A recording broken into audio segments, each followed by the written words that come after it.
YouTubers ಅಂತ ಏನೋ ಹೊಸದಾಗಿ ಹೇಳ್ತಾರೆ ಅವರಿಗೆ ಮತ್ತು ಎಲ್ಲ ಸ್ನೇಹಿತರಿಗೂ ಈ ಸಂಜೆಗೆ ತುಂಬ ಹೃದಯದಿಂದ ಸ್ವಾಗತಿಸ್ತಾ ಇದ್ದೇವೆ.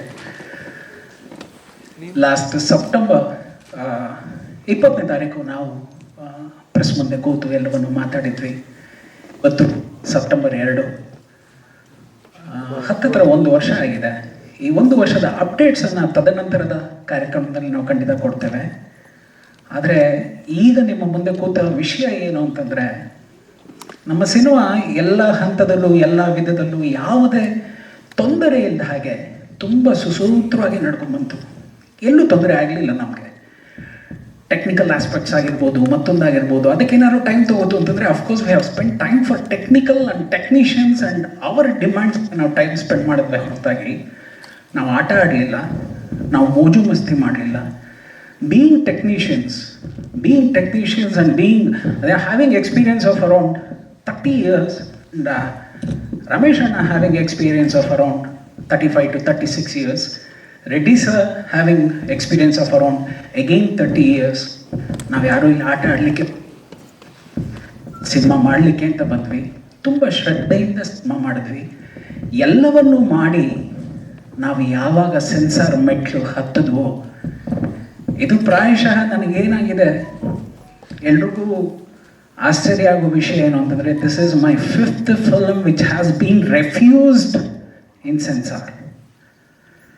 ನಾನು ನತದೃಷ್ಟನೋ, ನಾನು ಕೇಳ್ಕೊಂಬಂದಿರೋ ಆ ಹಣೆ ಬರಹ, ನತದೃಷ್ಟದ ಹಣೆ ಬರಹನೋ ನನಗೆ ಗೊತ್ತಿಲ್ಲ. ನಾನು ಏನು ತಪ್ಪು ಮಾಡ್ತಾ ಇದ್ದೀನಿ ನನಗೆ ಗೊತ್ತಿಲ್ಲ. ಡೆಡ್ಲಿ ಸೋಮ refused, Ganda Hendathi refused, Rajiv Gandhi refused, Madesha refused.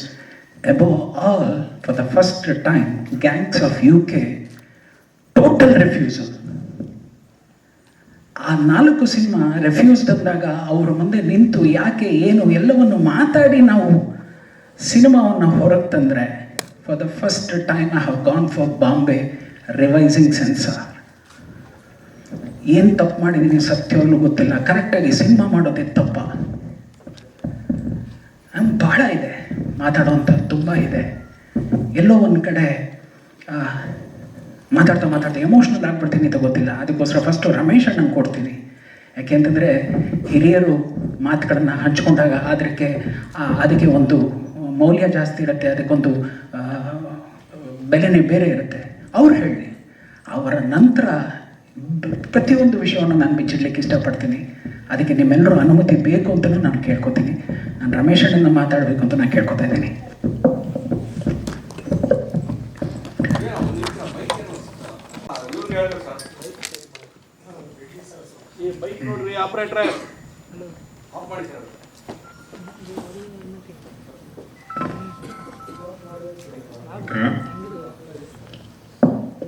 ಎಲ್ರೂ ನಮಸ್ಕಾರ. ನಮ್ಮ ಸಿನಿಮಾ ತಂಡದವ್ರಿಗೆ, ನಮ್ಮೆಲ್ಲ ಹಿರಿಗೆ, ವಿಶೇಷವಾಗಿ ನನ್ನ ಸದಾ ಕರೆಯೋ ನಮ್ಮ ಆತ್ಮೀಯ, ಅಂದರೆ ನಮಗೂ ಮತ್ತು ಜನರಿಗೂ ಮಧ್ಯೆ ಸೇತುವೆ ಆಗಿರೋ ಮಾಧ್ಯಮದವ್ರಿಗೆ ಎಲ್ರಿಗೂ ಸ್ವಾಗತ ಈ ಸಂಜೆಗೆ. ರವಿ ಹೇಳಿದ್ದನ್ನು ಫಾರ್ ದ ಫಸ್ಟ್ ಟೈಮ್ ನಾನು ಕೂಡ ಈ ಸಿನಿಮಾದಲ್ಲಿ ಅನುಭವಿಸಿದ ನಿಜ. ಸೆನ್ಸಾರಲ್ಲಿ ನಮಗೆ ರವಿ ಫಸ್ಟು ಈ ಸಿನಿಮಾದಲ್ಲಿ ನನ್ನ ಜೊತೆ ನಿಂತ್ಕೊಳ್ಳಿ ಅಂತಂದಾಗ ಖಂಡಿತ ನಿಂತ್ಕೋತೀನಿ ಅಂತಂದೆ. ಎಲ್ಲ ಹಂತದಲ್ಲೂ ಜೊತೆಯಾಗಿ ಬರ್ತಾ ಸೆನ್ಸಾರ್ಗೆ ಬಂದಾಗ ಅವನ ಭಯ ಒಂದು ಹೇಳಿದ, ಅಣ್ಣ ನನ್ನ ಸಿನಿಮಾನ ಎಲ್ಲ ಟೈಮಲ್ಲೂ ಸೆನ್ಸಾರ್ ಹಿಡಿತಾರೆ, ಈ ಸಲ ಏನಾಗ್ಬೋದು ಗೊತ್ತಿಲ್ಲ ಭಯ ಅಂತಂದ. ಇಲ್ಲ ನಾನು ಬರ್ತೀನಿ ಬಾ ನೋಡೋಣ ಏನಾಗುತ್ತೆ ಅಂತ ಅಂದ್ಕೊಂಡು ಫಸ್ಟ್ ಟೈಮ್ ಸೆನ್ಸಾರ್ ಮಾಡಿಸಿದ್ವಿ.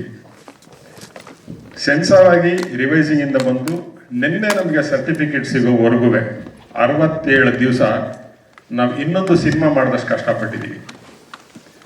ಈ ಕಷ್ಟಪಟ್ಟಿದ್ದಕ್ಕೆ ನಮಗೆ ಬೇಜಾರಿಲ್ಲ, ಆದರೆ ನಮ್ಗೆ ಅವಮಾನ ಆಯಿತು, ಅದಕ್ಕೆ ಬೇಜಾರಿದೆ. ಅವಮಾನ ಯಾವ ಹಂತದಲ್ಲಿ ಅಂತಂದರೆ, ಯಾವ ರೀತಿಯಲ್ಲಿ ಅಂತಂದರೆ, ಒಬ್ಬ ಯಾವ ಕೆಲಸ ಗೊತ್ತಿರೋನ್ ಮುಂದೆ ಹೋಗಿ ಕೈ ಕಟ್ಕೊಂಡು ನಿಂತ್ಕೋಬೇಕು, ಇಲ್ಲ ನನಗೆ ಕೆಲಸ ಗೊತ್ತಿಲ್ಲ ಕಾಲಿಗೆ ಬೀಳಬೇಕು ಅಂದರೆ ರೆಡಿ ಇರ್ಬೋದು. ಕೆಲಸನೇ ಗೊತ್ತಿಲ್ಲದೆ ಇರೋರು ದಿಮಾಕಲ್ಲಿ ಕೂತ್ಕೊಂಡು ಯಾರು ಮುಖ ಕೊಟ್ಟು ಮಾತಾಡದೆ, ಒಂದು ರೆಫ್ಯೂಸನ್ ಅಂತ ಅಂತಾರೆ ಗೊತ್ತಾ, ಮಾತಾಡೋಕ್ಕೂ ಟೈಮ್ ಕೊಡದೆ, ಅದಕ್ಕೆ ನಮಗೆ ಮೊದಲನೇ ಸಲ ಬೇಜಾರಾಗಿದೆ. ನಾನು 35 ವರ್ಷದ ಇಂಡಸ್ಟ್ರಿಲಿದ್ದೀನಿ, ನಂದು 13 ಸಿನಿಮಾ ಆಗಿದೆ. ನಾನು ಬಹಳಷ್ಟು ಸಲ, ಅಂದರೆ ಬಹಳಷ್ಟು ಸೆನ್ಸರ್ ಆಫೀಸರ್ಸ್ನ ನೋಡಿದ್ದೀನಿ. ನಮ್ಮ ಇಂಡಸ್ಟ್ರಿಯಲ್ಲಿ ನೋಡ್ದಂಗೆ ಚಂದ್ರಶೇಖರ್ ಸರ್ ಅಂತ ಬಹಳ ಟಫೆಸ್ಟ್ ಸೆನ್ಸಾರ್ ಆಫೀಸರ್ ಅಂತ ಅಂದವ್ರ ಹತ್ರ ಕೂಡ ನಾನು ಮಾತಾಡಿ ಸಿನಿಮಾ ಗೆದ್ಕೊಂಡ್ಬಂದಿರೋ, ನನ್ನ ಸಿನಿಮಾ ಯಾವತ್ತೂ ಹಿಡಿದಿಲ್ಲ. ನಾವು ಕನ್ವಿನ್ಸ್ ಮಾಡಿದಾಗ ಅವ್ರು ನನ್ನನ್ನು 2 ಸೆಮಿನಾರ್ ಕರ್ಕೊಂಡು ಮಾತಾಡಿಸಿದ್ರು ಸಿನಿಮಾ ಹೇಗೆ ಅಂತ. ಬಟ್ ಇಲ್ಲಿ ಸೆನ್ಸಾರ್ ಆಫೀಸರ್ ಹತ್ರ ನಾವು ಫಸ್ಟ್ ಕೂತ್ಕೊಂಡಾಗ ಮಾತಾಡಿದಾಗ ಒಬ್ರು ಮಾತಾಡೋದಕ್ಕೆ ರೆಡಿ ಇಲ್ಲ, ಮುಖ ಕೊಟ್ಟು ನೋಡೋದಕ್ಕೆ ರೆಡಿ ಇಲ್ಲ. ಅವ್ರು ಎಷ್ಟು ದಿಮಾಕಲ್ಲಿದ್ದಾರೆ ಅಂದರೆ ವಿ ಆರ್ ರೆಫ್ಯೂಸಿಂಗ್ ಇಷ್ಟನ್ನು ಮಾತ್ರ ಹೇಳ್ತಾ ಇದ್ದಾರೆ. ಯಾಕೆ ಕಾರಣ ಕೊಡ್ತಿಲ್ಲ.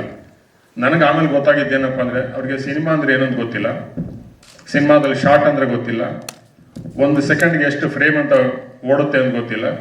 ಎಲ್ಲದಕ್ಕಿಂತ ಹೆಚ್ಚಾಗಿ ಇವತ್ತು ಯಾವ ಕ್ಯಾಮ್ರಲ್ಲಿ ತೆಗೆದಿದ್ದೀವಿ, ಎಷ್ಟು ಕ್ಯಾಮ್ರಾಗಳಿದ್ದಾವೆ, ಸೊ ಡಿಜಿಟಲ್ ಫಾರ್ಮೆಟ್ ಎಷ್ಟು ಚೇಂಜ್ ಆಗಿದೆ, ಯಾವ ಥರ ವರ್ಕ್ ಮಾಡುತ್ತೆ ಅಂತ ಗೊತ್ತಿಲ್ಲ ಅವ್ರಿಗೆಲ್ಲರೂ.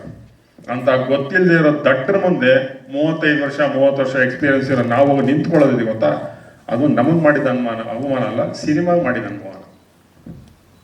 ನಮ್ಗೊಂದ್ಸಲ ಬೇಜಾರಾಗೋದೇನಪ್ಪ ಅಂತಂದ್ರೆ ಸಿನಿಮಾ ಹೇಗಾಗಿದೆ ಅಂದ್ರೆ ಯಾರು ಬೇಕಾದ್ರೂ ಒಂದು ಆಳ್ಬೋದಾ ಅಂತ. ವಿದ್ಯೆ ಬುದ್ಧಿ ಇಲ್ದಿರೋನು ಕೆಲಸ ಎಲ್ಲಿ ಬೇಕಾದ್ರೂ ಮಾಡ್ಬೋದು ಅನ್ನೋದೊಂದಿರುತ್ತೆ. ಬಟ್ ಎಲ್ಲಾ ಕೆಲಸಕ್ಕೂ ಒಂದೊಂದು ಕ್ವಾಲಿಫಿಕೇಶನು, ಒಂದೊಂದು ಮಿನಿಮಮ್ ಎಕ್ಸ್ಪೀರಿಯನ್ಸ್ ಇರುತ್ತೆ. ಆದರೆ ಸಿನಿಮಾ ಮಾತ್ರ ನೋಡಕ್ ಬಂದಾಗ, ರಿವೈಸಿಂಗ್ ಬಂದಾಗಲೋ ಏನೋ ಸೆನ್ಸಾರ್ ಅಂತ ಬಂದಾಗ ಏನಕ್ಕೆ ಅದು ಹಿಂದೆ ಮುಂದೆ ನೋಡಿದ್ರೆ ಯಾರು ಗೊತ್ತಿಲ್ಲದೆ ಇರೋರು ಬಂದು ಏನ್ ಬೇಕಾದ ಬಳಕೆ ಮಾಡ್ಬೋದು ಅಂತ. ನಂಗದ್ರಲ್ಲಿ 2 ಡಿಫರೆನ್ಸ್ ಗೊತ್ತಾಗಿದ್ದೇನಪ್ಪ ಅಂತಂದ್ರೆ, ಸಿನಿಮಾ ಗೊತ್ತಿರೋರ್ಗು ವ್ಯತ್ಯಾಸ ಏನಪ್ಪಾ ಅಂತಂದ್ರೆ, ಸಿನಿಮಾ ಗೊತ್ತಿಲ್ಲದೆ ಇರೋರು ರಿವೈಸಿಂಗ್ ಸೆನ್ಸಾರ್ ಬೋರ್ಡ್ ಫಸ್ಟ್ ಕಮಿಟಿಯಲ್ಲಿ ಕೂತಿದ್ರು, ರೀಜನಲ್ ಕಮಿಟಿಯಲ್ಲಿ. ರಿವೈಸಿಂಗ್ ಹೋಯ್ತು. ರಿವೈಸಿಂಗ್ ಹೋದಾಗ ಸಿನಿಮಾ ಗೊತ್ತಿರೋರು ಇದ್ರು. For example chairman Nagabharana sir ಇದ್ರು, ಅವ್ರ ಜೊತೆಗೆ ಇನ್ನೊಂದು 2-3 ಸಿನಿಮಾ ಸಂಬಂಧಪಟ್ಟವರಿದ್ರು. ಈ ಸಿನಿಮಾ ಫಸ್ಟು ನಾವು ರೆಫ್ಯೂಸ್ ಮಾಡ್ತಾ ಇದೀವಿ ಸರ್ಟಿಫಿಕೇಟ್ನ ಅಂತ ಅಂದಾಗ ಯಾರೂ ಗೊತ್ತಿಲ್ಲ, ಯಾರು ಸಿನಿಮಾದವ್ರು ಇಲ್ಲ. ಅವ್ರು ಒಂದೇ ಮಾತು ಹೇಳಿದ್ರು, ವಿ ಆರ್ ರೆಫ್ಯೂಸಿಂಗ್ ಅಂತ. ಬಟ್ ಅದೇ ರಿವೈಸಿಂಗ್ ಕಮಿಟಿಗೆ ಹೋದಾಗ, ನಾಗಾಭರಣ ಸರ್ ಹತ್ರ ಹೋದಾಗ ಅವ್ರು ಮೊದಲು ಹೇಳಿದ್ದೇನಪ್ಪ ಅಂದ್ರೆ, ಈ ಸಿನಿಮಾ ಹೀಗಿದೆ, ಓಕೆ, ಈ ಸಿನಿಮಾನ ಸೆನ್ಸಾರ್ ಮಾಡಬೇಕಾದ್ರೆ ನಾವು ಈ ಥರದ ಕರೆಕ್ಷನ್ಸ್ ಹೇಳ್ತೀವಿ, ನಿಮಗೆ ಒಪ್ಪಿಗೆ ಇದ್ರೆ ನಾವು ಮಾತಾಡ್ತೀವಿ. ಸೊ ಇದು ಸಿನಿಮಾ ಗೊತ್ತಿರೋರ್ ಮಾತು.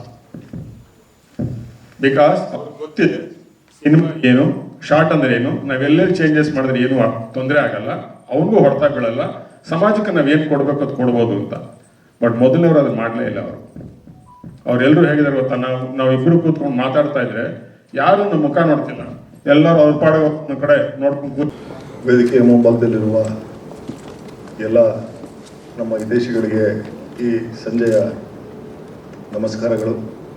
ಲೆಜೆಂಡ್ ಸರ್ ಉಪೇಂದ್ರ ಸರ್ ಬಂದಿದ್ದಾರೆ. ಸರ್, ನಿಮ್ಮ ದೊಡ್ಡ ಅಭಿಮಾನಿ ನಾನು, ಲವ್ ಯು. ನಿಮ್ಮ ಬರುವಿಕೆ ನಮಗೆ ಭಾಳ ಸಂತಸ ತಂದಿದೆ, ಭಾಳ ಖುಷಿಯಾಗತ್ತೆ ನನಗೆ. ಉಪ್ಪಿ ಸರ್ ಅವರ ಉಪೇಂದ್ರ ಸಿನಿಮಾ ಸಿದ್ಧಲಿಂಗೇಶ್ವರ ಟೆಂಟಲ್ಲಿ ರಿಲೀಸ್ ಆಗಿತ್ತು, ನನಗೆ ನೆನಪಿದೆ. ನನ್ನ ಫ್ರೆಂಡು ನಾನು ಹೋಗಿ ಅವರ ಡೈಲಾಗ್ಸ್ಗಳಿಗೆ ಆಗಲೇ ಎಷ್ಟು ಫಿದಾ ನಾವು ಅಂದರೆ, ಟೇಪ್ ರೆಕಾರ್ಡಲ್ಲಿ ಕ್ಯಾಸೆಟ್ ತೊಗೊಂಡೋಗಿ ಹಾಕಿ ಅವರ ಡೈಲಾಗ್ಸ್ಗಳನ್ನ ರೆಕಾರ್ಡ್ ಮಾಡ್ಕೊಂಡು ಪ್ರಾಕ್ಟೀಸ್ ಮಾಡ್ತಿದ್ದೋ ಸರ್. ಇವತ್ತು ನೀವು ವೇದಿಕೆಯಲ್ಲಿ ನಮ್ಮ ಜೊತೆಲಿದ್ದೀರಿ, ಭಾಳ ಖುಷಿ ಆಗ್ತಿದೆ. ಏನು ಮಾತಾಡಬೇಕು ಅನ್ನೋದು ಗೊತ್ತಾಗ್ತಿಲ್ಲ. ಒಂದು ಕಡೆ ಚಿತ್ರದ ಬಗ್ಗೆ ಸಂತಸ ಇದೆ, ಒಂದು ಕಡೆ ಈಗ ಏನು ನಮ್ಮ ನಿರ್ದೇಶಕರಾದಂಥ ರವಿ ಶ್ರೀವತ್ಸ ಅವರ ಮಾತುಗಳನ್ನ ಕೇಳಿದಾಗ ಒಂದು ಚಿತ್ರ ಮಾಡೋದು ಯಾವ ಮಟ್ಟಿಗೆ ಕಷ್ಟ ಅನ್ನೋದು ಭಾಳ ನೋವಾಗುತ್ತೆ. ಯಾಕಂದರೆ ಚಿತ್ರ ಮಾಡೋದು ಈಸಿ, ತಗೊಂಬಂದು ತೆರೆಗೆ ತರೋಷ್ಟರೊಳಗೆ ಅದರದೇ ಆದಂಥ ಮೊದಲುಗಳನ್ನ ಎದುರಿಸಿ ಈಚೆ ಬರೋಷ್ಟರೊಳಗೆ ಭಾಳಷ್ಟು. ಯಾಕಂದರೆ ನಾನು ಒಂದು ಚಿತ್ರನ ಪ್ರೊಡಕ್ಷನ್ ಮಾಡಿ ಅದರಿಂದ ನೋವನ್ನು ತಿಂದಿರೋಂಥವನು, ಅವರ ನೋವು ನನಗೆ ಅರ್ಥ ಆಗುತ್ತೆ. ಭಾಳ ಪ್ರೀತಿಯಿಂದ ಒಂದು ಚಿತ್ರ ಮಾಡಿದ್ದಾರೆ, ಗ್ಯಾಂಗ್ಸ್ ಆಫ್ UK. ಭೀಮೆಯ ಮಡಿಲಲ್ಲಿ, ಭೀಮೆಯ ಮಡಿಲಿನ ಒಂದು ರಕ್ತ ಸಿಕ್ತ, ಒಂದು ರಕ್ತ ಚರಿತ್ರೆಯ ಭಾಗ ಗ್ಯಾಂಗ್ಸ್ ಆಫ್ UK ಅಂತಲೇ ಹೇಳ್ಬೋದು. ಒಂದು ಕಲ್ಟ್ ಸಿನಿಮಾ ಅಂತ ನಾವೇನು ಕರಿತೀವಿ, ಯಾವಾಗ್ಲೂ ಕಲ್ಟ್ ಸಿನಿಮಾ ನಮ್ಮಲ್ಲಿ ಬರಲ್ಲ ಅಂತೇಳಿ, ಇದೊಂದು ಪಕ್ಕ ಕಲ್ಟ್ ಸಿನಿಮಾ. ಉತ್ತರ ಕರ್ನಾಟಕದ ಒಂದು ಏನು ಅಲ್ಲಿನ ಮಜಲುಗಳಿದ್ದಾವೆ, ಆ ಎಲ್ಲ ಮಜಲುಗಳನ್ನ ಒಳಗೊಂಡಂಥ ಚಿತ್ರ. ಒಂದು ಉತ್ತಮ ತಂಡ ಕಟ್ಕೊಂಡು ನಿರ್ದೇಶಕರಾದಂಥ ರವಿ ಶ್ರೀವತ್ಸ ಅವರು, ಮತ್ತೆ ಸಂಭಾಷಣೆ ನಮ್ಮ ರಮೇಶಣ್ಣ ಅವರು, MS ರಮೇಶಣ್ಣ ಅವರು, ಕ್ಯಾಮ್ರಾಮನ್ನು ಗಿರೀಶಣ್ಣ, ಮತ್ತೆ ಮ್ಯೂಸಿಕ್ ಸುಕುಮಾರ್ ಅವರು, ಫೈಟ್ ಮಾಸ್ಟ್ರು ಥ್ರಿಲ್ಲರ್ ಮಂಜು ಮಾಸ್ಟ್ರು, ಡ್ಯಾನಿ ಮಾಸ್ಟ್ರು, ಪ್ರತಿಯೊಬ್ಬರು, ಮತ್ತೆ ಒಂದು 56 ಜನದ ಒಂದು ಕಲಾವಿದರ ತಂಡ. ಒಂದಷ್ಟು ಜನ ಹಳಬರಿದ್ದೀವಿ, ಒಂದಷ್ಟು ಜನ ಹೊಸಬರಿದ್ದಾರೆ. ಬಟ್ ಎಲ್ಲೂ ಕೂಡ ನಮಗೆ ಹೊಸಬರು ಹಳಬರು ಅನ್ನೋ ಇದು ಗೊತ್ತಾಗ್ತಿದ್ದಂಗೆ ಪ್ರತಿಯೊಂದು ಹಂತದಲ್ಲೂ ನಿರ್ದೇಶಕರ ಕತೆಗೆ ಏನು ಬೇಕು ಪಾತ್ರಗಳನ್ನ ಆಯ್ಕೆ ಮಾಡಿ, ಪ್ರತಿಯೊಂದು ಪಾತ್ರವೂ ಕೂಡ ಬಹಳ ಭಿನ್ನವಾಗಿದೆ, ವಿಭಿನ್ನವಾಗಿ ಏನು ಅವರಿಂದ ಕಬ್ಬಿನ ರಸ ಇರೋ ಥರ ಅವರಲ್ಲಿ ತನಗೆ ಏನು ಬೇಕೋ ಆ ಪಾತ್ರಗಳನ್ನ ತಗೊಂಡಿದ್ದಾರೆ. ಭಾಳ ಖುಷಿ ಆಗುತ್ತೆ. ಜೊತೆ ಗೆಳೆಯ ಮುನಿ ಕೋಟೆ ಪ್ರಭಾಕರ್ ಅವರು, ಪ್ರವೀಣ್ ಅವರು, ಅಮೃತ್ ಡಾಗೂರ್ ಅವರು, ಸಾಕಷ್ಟು ಜನ, ಪದ್ಮಾವಸಂತಿ ಅವರು, ಅನೇಕರು ಈ ಚಿತ್ರದಲ್ಲಿ ಅಭಿನಯಿಸಿದ್ದಾರೆ. ನಿಮ್ಮೆಲ್ಲರ ಆಶೀರ್ವಾದ ಇರಲಿ, ಬೆಂಬಲ ಇರಲಿ. ಹೆಚ್ಚಾಗಿ ನಾವು ಮಾತಾಡೋಕ್ಕಿಂತ ಸಿನಿಮಾ ಮಾತಾಡಬೇಕು ಅಂತ ಯಾವಾಗಲೂ ಬಯಸ್ತೀನಿ. ಒಂದು ವಿಭಿನ್ನ ಪ್ರಯತ್ನ, ನಿಮ್ಮೆಲ್ಲರ ಆರೈಕೆ ಇರಲಿ, ಆಶೀರ್ವಾದ ಇರಲಿ. ಬಣಕರಣ ಮಂಜಣ್ಣ, ನಿಮಗೂ ಕೂಡ ನಮಸ್ಕಾರಗಳು. Thank you for coming. Love you. ಎಲ್ಲರಿಗೂ ನಮಸ್ಕಾರ. ಉಪಿ ಸರ್ ನಮಸ್ತೆ. ಬಣಕರಣ, ಮಂಜು ಸರ್ ಎಲ್ಲರಿಗೂ ನಮಸ್ಕಾರ. ಎಲ್ಲ ಪತ್ರಕರ್ತರಿಗೂ ನಮಸ್ಕಾರ. ಭಾಳ ಖುಷಿ ಆಗುತ್ತೆ ಸಿನಿಮಾ ಇನ್ನೇನು ರಿಲೀಸ್ ಆಗ್ತಾ ಇದೆ. ಯಾಕೆ ಖುಷಿಯಪ್ಪ ಅಂದರೆ ಒಂದು ಒಳ್ಳೆ ಸಿನಿಮಾ ಮಾಡಿದ್ದೀವಿ ನಾವು. ಒಂದು ನೈಜ ಘಟನೆ ಇರುವಂಥ ಒಂದು ಸಿನಿಮಾ ನಮ್ಮ ಗ್ಯಾಂಗ್ಸ್ ಆಫ್ UK. ಇದರಲ್ಲಂತೂ ನಾನು ಮುನಿ ಸಿನಿಮಾದಲ್ಲಿ ನಾನು ಒಬ್ಬ ಕಾಳನಾಗಿ ನಿಮ್ಮ ಮುಂದೆ ಬರ್ತಾ ಇದ್ದೀನಿ. ಈ ಪಾತ್ರ ಕೊಟ್ಟಂಥ ನಮ್ಮ ರವಿ ಶ್ರೀವತ್ಸ ಸರ್ಗೆ ತುಂಬ ಥ್ಯಾಂಕ್ಸ್. ಯಾಕೆಂದರೆ ಭಾಳನೇ ಮೊದಲನೇ ದಿವಸದಿಂದನೂ ನಾವು ರವಿ ಸರ್ ಜೊತೆ ಇದ್ದೀವಿ, ನೋಡ್ತಾ ಇದ್ದೀವಿ ಅವರು ಪಟ್ಟಂಥ ಕಷ್ಟ. ನಮ್ಮ ಲಕ್ಷ್ಮಣ್ ರೆಡ್ಡಿ ಅವರು ಯಾವುದಕ್ಕೂ ಕೊರತೆ ಮಾಡಿದೆ ನಮಗೆ. ನಾವು ಬಾಗಲಕೋಟೆಯನ್ನು ಒಂದು ದೂರದಲ್ಲಿ ನಾವು ಒಂದು ಈ ಸಿನಿಮಾನ ಮಾಡೋಕ್ಕೆ ಹೊರಟಿದ್ದು. ತುಂಬ ಬಿಸಿಲು, ಆ ಬಿಸಿಲಲ್ಲಿ ಎಲ್ಲರೂ ಪಟ್ಟಂಥ ಕಷ್ಟ ಅದು ಹೇಳಕ್ಕೆ ಸಾಧ್ಯ. ರಮೇಶ್ ಅಣ್ಣನ ಡೈಲಾಗು ಒಳ್ಳೆ ಕಬ್ಬಿಣದ ಕಡಲೆ, ಅದು ನಮ್ಗೆ ಮಾತಾಡೋಕ್ಕೆ ಆಗ್ತಾ ಇರಲಿಲ್ಲ. ನಮಗೆ ಆ ಭಾಷೆ ನನಗೆ ಗೊತ್ತಿರಲಿಲ್ಲ ಆ್ಯಕ್ಚುಲಿ. ಅದು ಕೇಳಿದ್ದೆ ಅಷ್ಟೇ, ನಾನು ಮಾಡಿರಲಿಲ್ಲ. ಅದು ಆ ಮಾತುಗಳು ನೀವು ಸಿನಿಮಾ ನೋಡಿದಾಗ ಅನಿಸುತ್ತೆ. ಶಾರ್ಪ್ನೆಸ್ ಹೇಳೋವಂಥ ಇದು ಅದ್ಭುತವಾಗಿದೆ. ತುಂಬ ಚೆನ್ನಾಗಿ ನಮ್ಮ ಕೈಲಿ ನಿರ್ದೇಶಕರು ಕೆಲಸ ತೊಗೊಂಡಿದ್ದಾರೆ. ಎಲ್ಲರೂ ಒಬ್ಬೊಬ್ರ ಜೊತೆನೂ ಕೆಲಸ ಆ್ಯಕ್ಟ್ ಮಾಡಬೇಕಾದ್ರೆ ಭಯ ಆಗೋದು. ಅಂದರೆ ಭಯ ಅಂದರೆ ನಮಗಿನ್ನ ಹೆಚ್ಚಾಗಿ ಅವ್ರು ಜಾಸ್ತಿ ಮಾಡ್ತಾರೆ, ನಾವೇನಾರ ಮಾಡಬೇಕಲ್ಲ ಅನ್ನೋ ಒಂದು ಚಾಲೆಂಜ್ ಇತ್ತು. ಎಲ್ಲರೂ ಹಾಗೆ ಮಾಡಿದ್ದಾರೆ. ತುಂಬ ಚೆನ್ನಾಗಿದೆ. ತುಂಬ ಒಳ್ಳೆ ಸಿನಿಮಾದಲ್ಲಿ ಕೆಲಸ ಕೊಟ್ಟಂಥ ನಮ್ಮ ನಿರ್ದೇಶಕರಿಗೆ ತುಂಬ ಥ್ಯಾಂಕ್ಸ್. ನಿರ್ಮಾಪಕರಿಗೆ ತುಂಬ ಥ್ಯಾಂಕ್ಸ್. ರಮೇಶ್ ಅಣ್ಣ ಥ್ಯಾಂಕ್ ಯು. ಗಿರಿ ಸರ್ ತುಂಬ ಒಳ್ಳೆಯ ಕೆಲಸನ ನಮ್ಮ ಕ್ಯಾಮ್ರಾಮ್ಯಾನ್ ಗಿರಿ ಸರ್ ತುಂಬ ಚೆನ್ನಾಗಿ ನಮ್ಮನ್ನೆಲ್ಲ ತೋರಿಸಿದ್ದಾರೆ. ನೀವು ನೋಡಿ ಟ್ರಯಲ್ ಬಂದಾಗ ಗೊತ್ತಾಗುತ್ತೆ ನಿಮಗೇನೆ ಸಿನಿಮಾ ಏನು ನಾವು ಕಷ್ಟಪಟ್ಟಿದ್ದೀವಿ, ಏನು ಪ್ರೀತಿಯಿಂದ ಕೆಲಸ ಮಾಡಿದ್ದೀವಿ ಅಂತ ನಿಮಗೆ ಗೊತ್ತಾಗುತ್ತೆ. Thank you sir. Thank you. ಅತಿಥಿಯಾಗಿ ಬಂದಿರ್ತಂಥ ನನ್ನ ಗುರುಗಳು ಉಪೇಂದ್ರ ಅವ್ರಿಗೂ, ಮಂಜಣ್ಣನಿಗೂ, ಎಲ್ಲರೂ ಪ್ರತಿಯೊಬ್ಬರಿಗೂ ನನಗೆ ಹೃದಯಪೂರ್ವಕದ ವಂದನೆಗಳು ಹೇಳೋಕ್ಕೆ ಇಷ್ಟಪಡ್ತೀನಿ. ಇನ್ನು ಗ್ಯಾಂಗ್ಸ್ ಆಫ್ UK ಉತ್ತರ ಕರ್ನಾಟಕ ಭೀಮೆಯ ಮಡಿಲಲ್ಲಿ ನನಗೆ ತುಂಬ ಇಷ್ಟ ಆ ಸಬ್ ಟೈಟ್ಲು. ಈ ರವಿ ಸರ್ ಡೆಡ್ಲಿ ಸೋಮಯಿಂದ ಆಲ್ಮೋಸ್ಟು ಎಲ್ಲ ಸಿನಿಮಾಲ್ಲೂ ನಾನು ಮಾಡ್ಕೊಂಡು ಬಂದಿದ್ದೀನಿ. ಮಾದೇಶ ಆಗಲಿ, ರಾಜೀವ್ ಆಗಲಿ, ಆಮೇಲೆ ಈ ಸಿನಿಮಾ ಗ್ಯಾಂಗ್ಸ್ ಆಫ್ UK ಭಾಳ ಅಂದರೆ ನಾನು ಇಷ್ಟು ಸಿನಿಮಾ ಮಾಡಿದ್ದೀನಿ, ಒಂದು 250-260 ಸಿನಿಮಾ ಮಾಡಿದ್ದೀನಿ. ಈ ಸಿನಿಮಾ ಮಾಡಿರೋ ಪಾತ್ರ ನಾನು ಇದುವರೆಗೂ ಮಾಡಿಲ್ಲ. ಒಂಥರ ಕಾಂಪಿಟೇಷನ್ ಆಗಿ ಆಯಿತು ಎಲ್ಲರಿಗೂ. ಆಮೇಲೆ ಹೊಸಬ್ರು ನಮ್ಮ ಜೊತೆ ಮಾಡುವಾಗ ನಾವೇನು ಕಮ್ಮಿ ಅನ್ನೋ ಥರ ಅವೆಲ್ಲ ಮಾಡೋದು.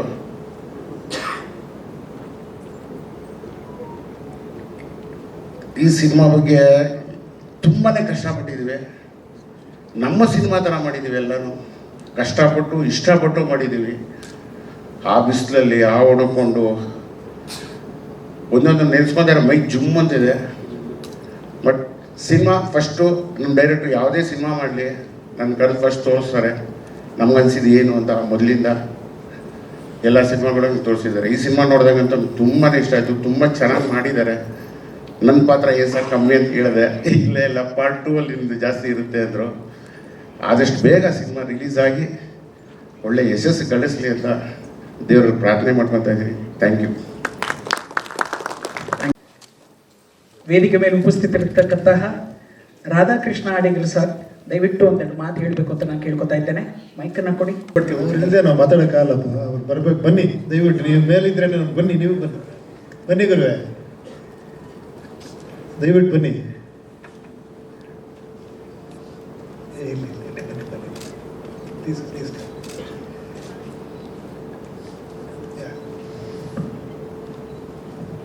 ಈಗ ಒಂದು ಸ್ವಲ್ಪ ಸಮಾಧಾನ. ಒಂದು ಬ್ಯಾಟ್ರಿ ಪಕ್ಕದಲ್ಲಿದ್ದಾಗ ಅದೆಲ್ಲ ಒಂದು ಚಾರ್ಜ್ ಆಗುತ್ತಲ್ಲ, ಆ ಥರ. ಏನಂದರೆ ಸರ್ ತಾವು ಕೂತ್ಕೊಳ್ಳಿ ಸರ್, ತಾವು ಕೂತ್ಕೊಳ್ಳಿ. ಇಲ್ಲ ಸರ್ ಬನ್ನಿ. ಎಲ್ಲಿಂದ ಸ್ಟಾರ್ಟ್ ಮಾಡೋದು ಗೊತ್ತಾಗ್ತಿಲ್ಲ. ಈ ಮಹಾನುಭಾವರುಗಳ ಬಗ್ಗೆ ಮಾತಾಡಬೇಕು ಅಂದರೆ, ನಾವೊಂದು ಸ್ಕೂಲಿಂದ ಕಾಶಿ ಸಾರಿ ಸ್ಕೂಲಿಂದ ಬಂದಾಗ ಒಂದೆಲ್ಲೋ ಒಂದು ಕೇಳಿಸ್ತಾ ಇತ್ತು, ಇನ್ನೊಂದು ಸ್ಕೂಲ್ ಇದೆ ಅಲ್ಲಿ ಬಹಳ ಪವರ್ಫುಲ್ ಸ್ಕೂಲ್ ಅಂತ, ಕೆ ವಿ ರಾಜು ಅವ್ರ ಸ್ಕೂಲು. ನಮಗೆ ಯಾವ ಲೆವೆಲ್ಗೆ ಫೀಡ್ಬ್ಯಾಕ್ ಆಗಿತ್ತು ಅಂದರೆ, ಅಲ್ಲಿರೋ ಬ್ಯಾಟ್ರಿಗಳು ಸಾಮಾನ್ಯ ಬ್ಯಾಟ್ರಿಗಳಲ್ಲ, ಅವು ಹತ್ರ ಹೋದರೆ ಕರೆಂಟ್ ಹೊಡಿತದೆ, ಆ ಲೆವೆಲ್ ಪವರ್ ಇರೋ ಬ್ಯಾಟ್ರಿಗಳು ಅಂತ. ಆಮೇಲೆ ಇವನ್ನೆಲ್ಲ ಮೀಟ್ ಮಾಡೋ ಒಂದು ಅವಕಾಶ ಸಿಕ್ತು. ಅವಾಗ ನಿಜವಾಗ್ಲೂ ನಿಮ್ಮ ಬಗ್ಗೆ ನಾನು ಇರೋ ವಿಷಯ ಹೇಳ್ತಾ ಇದ್ದೀನಿ. ಏನಂದರೆ ಅದೇನೋ ಹೇಳ್ತಾರಲ್ಲ, ಏನೋ ಕೆಲವು ನದಿಗಳು ತುಂಬಿ ಹರಿತವೆ, ಅವಕ್ಕೇನಂದರೆ ಅಣೆಕಟ್ಟು ಕಟ್ಟಿಲ್ಲ ಅಂದರೆ ಕಂಟ್ರೋಲೇ ಸಿಗಲ್ಲ, ಆ ಥರ ನೀವುಗಳು ಆ್ಯಕ್ಚುಲಿ. ರವಿ ಶ್ರೀವತ್ಸ ಅವರು ಅದೇ ಥರ ತುಂಬ ಎಮೋಷನಲ್ಲು, ಅದೇ ಥರ ಅವ್ರ ಸಿನಿಮಾಗಳು ಇರುತ್ತೆ. ನೋಡಿದ್ರಲ್ಲ ಸಿನಿಮಾ, ನಿಮಗೆ ಅನಿಸಿರ್ಬೇಕು. ಆಮೇಲೆ ಇನ್ನೊಂದು ಏನು ಗೊತ್ತಾ, ಯಾವಾಗಲೂ ದೇವರು ಸಿಕ್ಕಾಪಟ್ಟೆ ಬ್ಯಾಟ್ರಿ ಪವರ್ ಕೊಟ್ಟರು ಸಿಕ್ಕಾಪಟ್ಟೆ ಕಷ್ಟ ಕೊಡ್ತಾನಂತೆ. ಮಾಮೂಲಿಯವ್ರಿಗೆ ಅಷ್ಟು ಕಷ್ಟ ಕೊಡಲ್ಲ, ಅರ್ಥ ಆಯ್ತಾ? ಆಮೇಲೆ ನೋಡಿ, ಅಷ್ಟು ಕಷ್ಟಪಟ್ಟು ಸಿನಿಮಾ ಮಾಡೋದು ಕಣ್ಣಿಗೆ ಕಾಣಿಸ್ತಾ ಇದೆ. ಯಾಕಂದರೆ ಆ ಒಂದೊಂದು ಮೇಕಪ್ ಇರ್ಬೋದು, ಆರ್ಟಿಸ್ಟ್ಗಳು ಮಾಡಿರೋ ಒಂದು ಪರ್ಫಾರ್ಮೆನ್ಸ್ ಇರ್ಬೋದು, ಶಾರ್ಟ್ಸ್ ಇರ್ಬೋದು, ತುಂಬ ಅದ್ಭುತವಾಗಿ ಕಾಣಿಸ್ತಾ ಇದೆ. ಅಷ್ಟು ಕಷ್ಟಪಟ್ಟಿದ್ದೀರಾ. ಮಾಸ್ಟ್ರು ಕಷ್ಟಪಡೋರು ನನಗೆ 18 ಜ್ಯೂಸ್ ಕುಡ್ರ ಮೇಲೆ ಅವ್ರು ಕಷ್ಟಪಟ್ಟಿದ್ದಾರೆ ಅನ್ಸಲ್ಲ, ಕಷ್ಟ ಕೊಟ್ಟಿರ್ತಾರೆ ಅವರು ಅಲ್ಲ, ಆದರೂ ಅವ್ರು ಕಷ್ಟಪಡ್ತಾರೆ, ಅವ್ರು ಇಷ್ಟಪಟ್ಟು ಮಾಡ್ತಾರೆ, ಅದು ಖುಷಿ. ಸೊ ಎಲ್ಲ ಕಲಾವಿದರು ತುಂಬ ಅದ್ಭುತವಾಗಿ ಮಾಡಿದ್ದೀರಾ. ಓ ಸೆನ್ಸಾರ್ ನನ್ನ ಫಸ್ಟ್ ಸಿನಿಮಾ ಹೇಗೂ ಕೂಡ ಆಫೀಸರ್ ಬಂದು ನೋಡ್ಬಿಟ್ಟು this film is unfit for release ಅಂತ ಹೋಗಿದ್ರು. ಕಟ್ಟಿಂಗ್ ಹೇಳೋದು ಬಿಡಿ, ಈ ಫಿಲಮ್ ರಿಲೀಸೇ ಮಾಡಬಾರ್ದು ಅಂತ. ಅದೇ ಥರ ಬಿ ಸರೋಜಮ್ಮ ಅವರ ಇದರಿಂದ ಕಾಂಟ್ರಾಸ್ಟ್ ಒಪಿನಿಯನ್ ಕೊಟ್ಟು, ಏನ್ರಿ ಸಿನಿಮಾ ಇದು ಬರಬೇಕ್ರಿ ಹೊರಗಡೆ, ಒಂದು ಕಟ್ ಕೊಡಲ್ಲ ಅಂತ ಫಿಲಮ್ ರಿಲೀಸ್ ಮಾಡಿಸಿದ್ರು. ಸೆನ್ಸಾರ್ ಪ್ರಾಬ್ಲಮ್ ಆಗಿರೋದು ಒಂಥರ ಬ್ಲೆಸ್ಸಿಂಗ್ ಇನ್ ಡಿಸ್ಗೈಸ್ ಇದ್ದಂಗೆ. ಏನು ಹೇಳಿ, ಅದು ಗೊತ್ತಿಲ್ಲದೆ ಒಂದೇನೋ ಒಂದು ಪವರ್ ಕೊಡುತ್ತೆ. ಒಳ್ಳೇದು ಆಫೀಸರ್ ಮಾಡಿರೋದು, ಆಫೀಸರ್ಗೆ ಥ್ಯಾಂಕ್ಸ್ ಹೇಳ್ತೀನಿ. ಇದೇ ಥರ ಈ ಥರ ಅದ್ಭುತವಾಗಿ ಮಾಡಿರೋ ಸಿನಿಮಾಗಳು ಸ್ವಲ್ಪ ನಿಮ್ಮ ಕಡೆಯಿಂದ ಒಂದು ಪಬ್ಲಿಸಿಟಿ ಆಗಲಿ, ಅದಕ್ಕೆ ನಿಮ್ಮನ್ನು ರಿವೈಸಿಂಗ್ ಕಮಿಟಿಗೆ ಕಳಿಸಿರೋದು. ಬಟ್ ರಿವೈಸಿಂಗ್ ಕಮಿಟಿಲಿ ಈ ಫಿಲಮ್ನ ಇಷ್ಟು ಚೆನ್ನಾಗಿ ಬಿಟ್ಟಿದ್ದಾರೆ ಅನ್ನೋದೇ ದೊಡ್ಡ ವಿಷಯ. ಯಾಕಂದ್ರೆ ನಿಮ್ಮ ಶಾರ್ಟ್ಸ್ಗಳು ನೋಡಿದ್ರೆ, ಯಾರು ಮಾಸ್ಟರ್ ಹೇಳಿದ್ದ ಫಸ್ಟ್ ಹೇಳಿದ್ರಂತವ್ರು, ಸರ್ ನಿಮ್ಮ ಸೆನ್ಸಾರ್ ಇದಾಗುತ್ತೆ ಅಂತ. ಬಟ್ ನಿಜವಾಗ್ಲೂ ರಿಯಲಿಸ್ಟಾಗಿ ತೆಗೆದಿದ್ದೀರಾ, ಅವ್ರಿಗೂ ನಿಮ್ಮ ಕಷ್ಟ ಅರ್ಥ ಆಗಿದೆ, ಆಮೇಲೆ ನಿಮ್ಮ ಎಮೋಷನ್ ಅರ್ಥ ಆಗಿದೆ. ಯಾಕಂದ್ರೆ ನೀವೆಲ್ಲ ನಿಮ್ಮ ಸಿನಿಮಾಗಳೆಲ್ಲ ನೋಡಿಕೊಂಡೇ ಬಂದಿರ್ತಾರೆ. ಅವರು ಕೂಡ ನಿಮ್ಮ ಡೈಲಾಗ್ಸ್ಗಳು ಕೇಳಂಗೇ ಇಲ್ಲ, ತುಂಬ ಅದ್ಭುತವಾಗಿ ಮಾಡಿದ್ದೀರಾ. ಖಂಡಿತ ಸಿನಿಮಾ ಆ ಪಾಸಿಟಿವ್ ವೈಬ್ರೇಷನ್ ಕಾಣಿಸ್ತಾ ಇದೆ, ಖಂಡಿತ ಒಳ್ಳೇದಾಗುತ್ತೆ. ಸೆನ್ಸಾರ್ ಪ್ರಾಬ್ಲಮ್ ಆಗಿರೋ ಎಲ್ಲ ಸಿನಿಮಾ ಸೂಪರ್ ಹಿಟ್ ಆಗಿದೆ. ಸೊ ರಿವೈಸಿಂಗ್ ಕಮಿಟಿಗೆ ಹೋಗೋದ್ರಿಂದ 100% ಸೂಪರ್ ಹಿಟ್ ಆಗುತ್ತೆ, ಕಾಣಿಸ್ತಾ ಇದೆ. ಇದು ತುಂಬ ಅದ್ಭುತವಾದಂಥ ಒಂದು ಪ್ರಯತ್ನ. ಒಳ್ಳೇದಾಗಲಿ. ನೀವೆಲ್ಲ ಪ್ರತಿಯೊಬ್ಬರು ಕಷ್ಟಪಡ್ತಾರೆ. ಪಾಪ ನೀವು ಇಷ್ಟೆಲ್ಲ ಪಟ್ಟಿದ್ದೀರ ಅದು ಯಾರಿಗೂ ಗೊತ್ತಿಲ್ಲ, ನೀವು ಹೇಳಬೇಕು ಗೊತ್ತಾಗುತ್ತೆ ಒಂದೊಂದು ರೂಪಾಯಿಗೂ ಎಷ್ಟು ಕಷ್ಟಪಟ್ಟಿದ್ದೀರಾ ಅಂತ. ಅದು ಗೊತ್ತಾಗುತ್ತೆ ಜನಸಾಮಾನ್ಯರಿಗೆ. ಖಂಡಿತ ಸಿನಿಮಾ ಸೂಪರ್ ಡೂಪರ್ ಹಿಟ್ ಮಾಡ್ತಾರೆ. ಆದಷ್ಟು ಬೇಗ ಮನೆ ಕಟ್ಟಿ ಗೃಹ ಪ್ರವೇಶ ಕರೆದು ಇನ್ನೊಂದು ಸಿನಿಮಾ ಮಾಡಿ. Thank you. Umesh Banakar sir, ದಯವಿಟ್ಟು ವೇದಿಕೆ ಮೇಲೆ ಬರಬೇಕು. ಉಮೇಶ್ ಬಣಕರ್,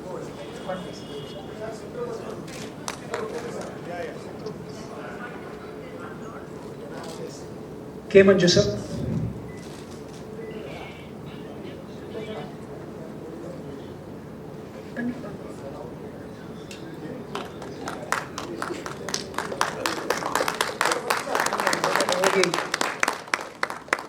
ಬನ್ನಿ.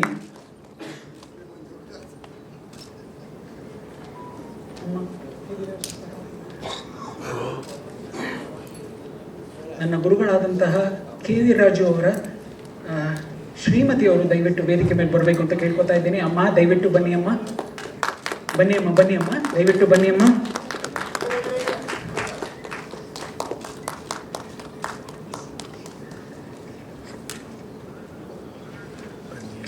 ಉದಯ್ ಸರ್.